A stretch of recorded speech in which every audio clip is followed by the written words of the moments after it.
My name is Damian Strange here with KFAI and the Live from Minnesota series. We're filming live here at SPNN, and I'm here with the Muatas. I'm very excited to have both of you here today and being a part of the KFAI Live from Minnesota series this year. I think everyone would be excited to know a little bit about your background and who the Muatas are. I know that you've been in the scene for a long time. Maybe started out in Chicago, is that right? And but now living in the Twin Cities, and this project is somewhat new. Right. Thank you for having us. Thank you for inviting us for KFAI Live in Minnesota. We are from Chicago. We were born and raised on the south side of Chicago. And at the time that we first moved to Minneapolis, I was in another band, kind of like basically a black punk band. We were trying to be like the band Fishbone. And we found our way up to Minneapolis, and then that band fell apart. And Ayanna and I and another member of that band, John Scott, as well as Ron Clark, we formed a different band. It was more like a industrial, electronic, house music, electronic band, all kinds of things. Hybrid, back in 1989, and that band was called Cold Front. Do you want to say a little bit more about that at all? Yeah, no, it was industrial dance, and it was kind of a great mix of what it was that we were passionate about, which was, come from Chicago, and especially south side of Chicago. House music was in our blood, right? But we also had this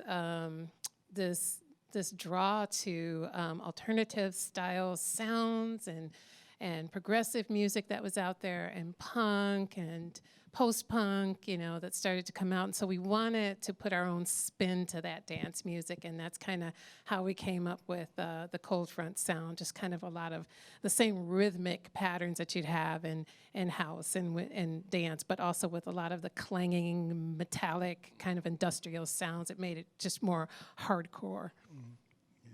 I love that, and obviously there's still some of that present in the Muatas sound. I know that maybe a lot of people aren't used to seeing, black performers play, or maybe in Minnesota in particular, play industrial music or really be on that side of the alternative music side. Can you talk a little bit about why that's important to you, that you get to kind of showcase this part of the spectrum of black music? Hey, well, it's kind of like Ayanna was saying. Back in Chicago, we pretty much, there was so much music going on. Chicago has a rich music tradition, and they used to play everything on the radio back to back, regardless of genres. Like there's a legendary Chicago DJ who's passed on now, called Herb Kent. He used to have this show called Punk Out, and it was a black radio station, but he just played anything. All of the new wave, all of the post punk, along with all of the just other kinds of jams that were happening back then. Electro funk, early hip hop, electro beat, as well as house music and stuff like that. So, and then you'd go to the clubs and you'd hear DJs like mixing all of that stuff in. The great DJs, classic DJs, Frankie Knuckles, Ron Hardy, they would mix all that stuff in, and you didn't know who made it. You just knew. You just knew what sounded good. Yeah, what sounded good. And we were spoiled because coming from a big city like Chicago, and I know Atlanta and other places too, we had good radio stations.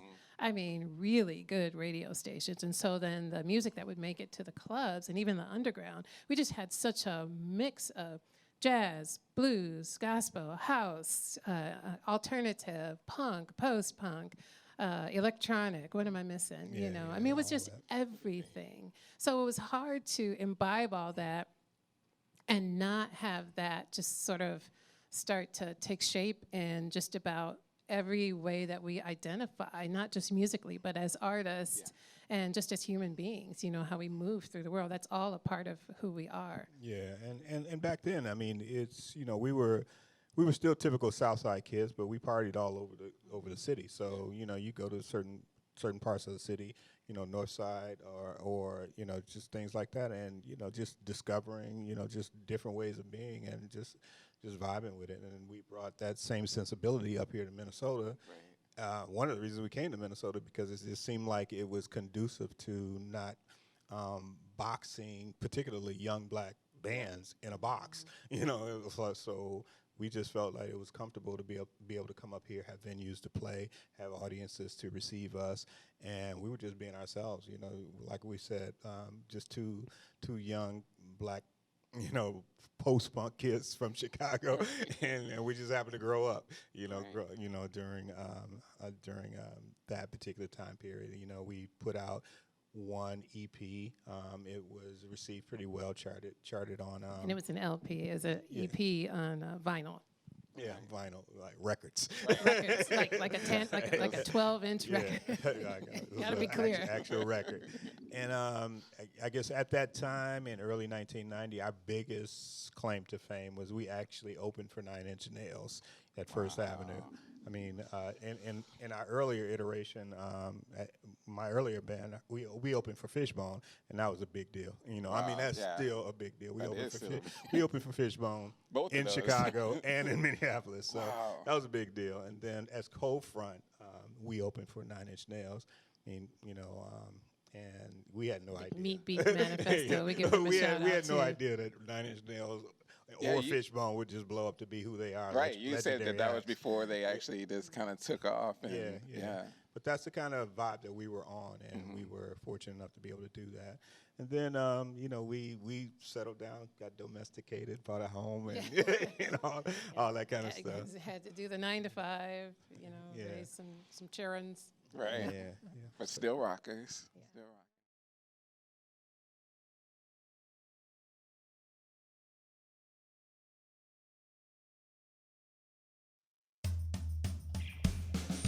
Why don't you see me? And why don't you care? You hide behind your badges and other accolades.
raining, or maybe it's snowing.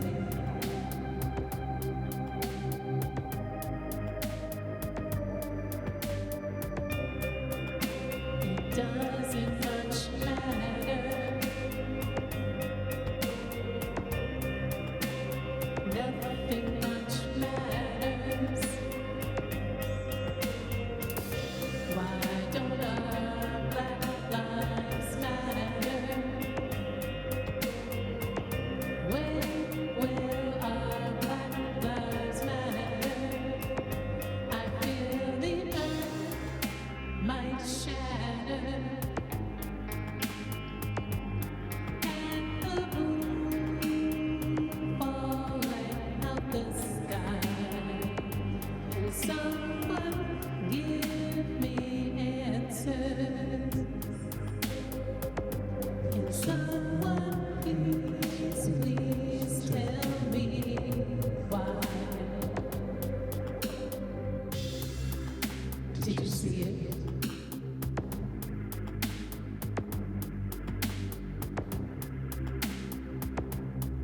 Did you hear the news? Another has fallen at the hands of the man in blue.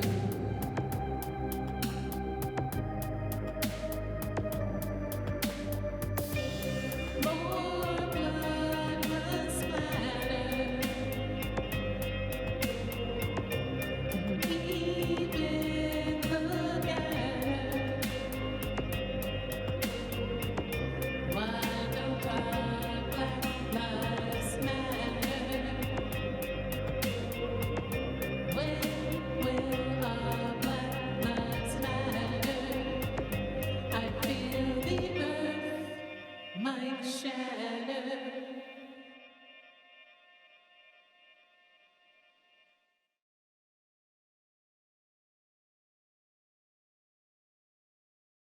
And this new project, Muatas, is newer and kind of got started right before the pandemic, right? Yeah, 2019. Full disclosure, we did not have an idea to come together and do this project of the Muatas. The project came to us. We had had some difficult health news.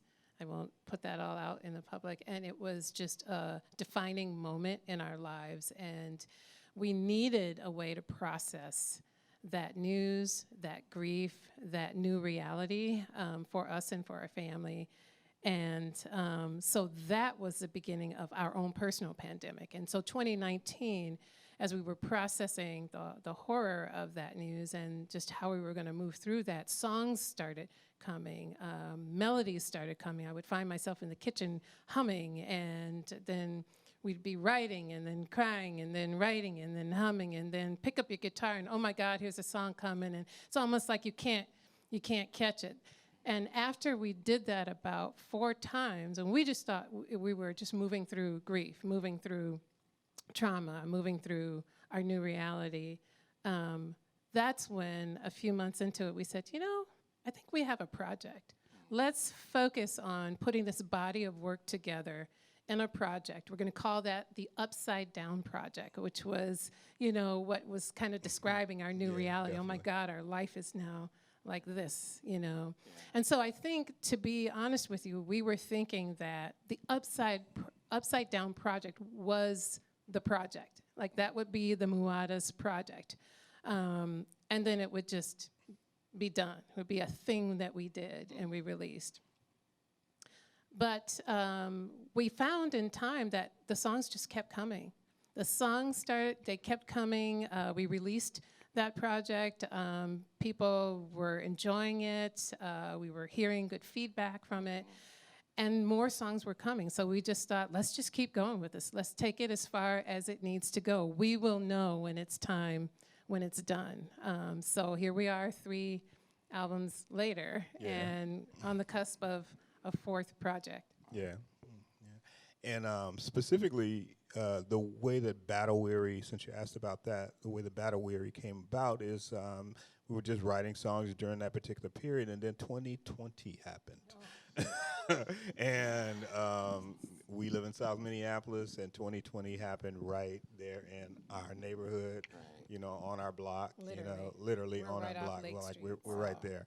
Yeah. And so all of the things that happened, first the pandemic, and then the murder of George Floyd, and then the grief that followed, and the unrest that followed, as we were out in the streets along with everybody else, and then things, got super duper hectic, right there in our neighborhood and with our community. And all of that is battle weary. I Yeah. mean, that's that project, where Because we were just trying to come up with a way to describe musically or creatively. I don't even know if we thought necessarily that it would be music, just how we feel, like how are we, and just that sense of just walking through mud. Like I'm just so exhausted. And it's not just our story. There's so many people who have gone through what we've gone through, especially in the Twin Cities area, who feel that sense of just weariness, just a sense of being completely and utterly spent, So the Battle Weary project kind of came out of that, just in the same way as our personal pandemic pushed songs out. Songs just started to come out, even in the middle of the night. You get up to go to the bathroom. It's like, oh, there's a cat. Okay, oh, there's a song. Let me grab the notebook and catch it before it's gone, Yeah, and one of the ways that I describe it too is, a couple of ways I describe it is that it was the songs themselves are a way to speak to the darkness, a way to not be consumed by all of the things that we were going through, the emotional turmoil as well as the physical things that were happening. Just a way not to be engulfed in all of that, and a way to actually speak to it and give it a place to live, give it a place to exist that was not necessarily in our bodies all the time, and in our headspace all the time. So hopefully, like Ayana said, hopefully other people have connected to it in some kind of way too, because we are all experiencing some level of emotional turmoil in 2020 here. Well, I for one am thankful as a faithful follower of the Muatas Instagram. I know that sort of watching that process, and I know you would put little snippets out as you were writing songs was something that was meaningful and helped me through the process. And also I know that it was hard for some artists to just do anything during that time. A lot of artists were paralyzed and couldn't find their voices. So it was great to have the Muatas out there putting music and, like you said, kind of shepherding us through our emotions too. So it was a very meaningful album, and it's out. People can pick it up. It's out. It's on all streaming services, and we don't have a physical copy of it. But don't have the vinyl Yeah, yet. we haven't done any vinyl yet. We don't have the vinyl yet. Since COVID. But it's on all streaming services, and we do have for the Upside Down project, we do have that on CD too for people who collect. And eventually we're going to do the same for Battle Weary, put it on, to a hard copy of something. Yeah, we're old school. We like to have something you can touch. Tangible. Tangibles. And we have a music video that was shot and edited by our son. Right. Terry Very Muatas, talented. talented filmmaker. And so, we're just trying to, connect with others who are, like you said, finding their voices in the midst of a lot of things that are going on in our world today. And hopefully, connecting with people who can try to make a difference too, like in whatever way, shape, or form their activism and our activism takes place. So. Great. Yeah. Well, we're so excited to have you again. Thank you so much, Cam and Ayana, for being a part of KFAI's Live from Minnesota again. We look forward to hearing more from you in the future, and I hope that we'll just follow you and see how far this project goes. Thank you. Yeah, Well, thank you very much. Damien. Thank you, KFAI. Thank you, SPNN SPNN. Studios. Definitely. Thank you all. Yeah. Thank you.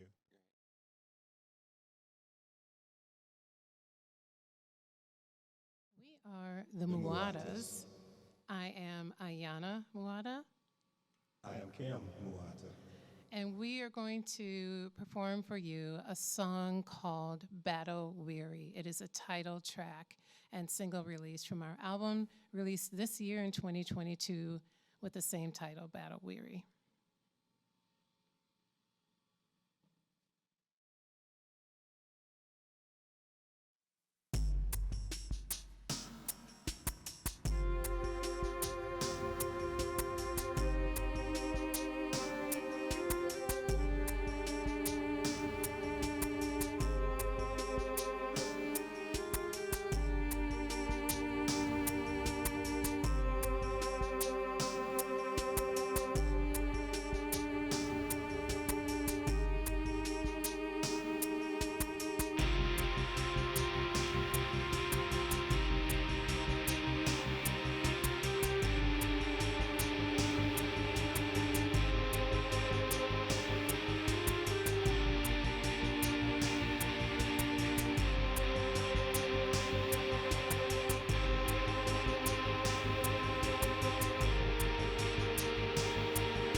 Cause I'm feeling kind of battle weary, but I feel like it's much more than that. Sometimes it feels much more than that.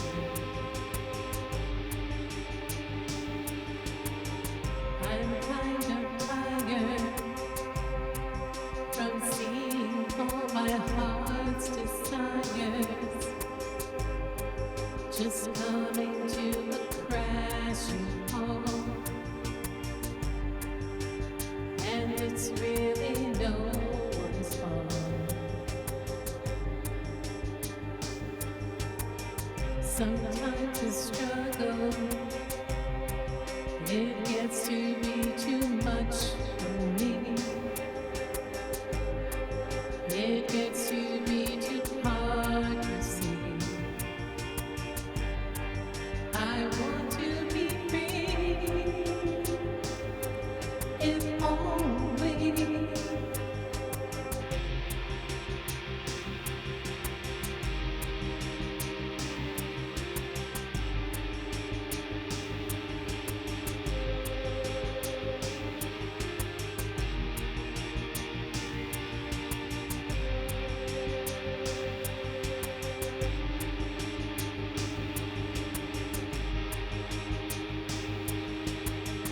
A little teary, 'cause I'm feeling kind of battle weary, but I feel like it's much more than that. Sometimes it feels much more than that.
We all need something more than this, and I can't help it if I don't have all the answers right now. It's too much stress piled up on me.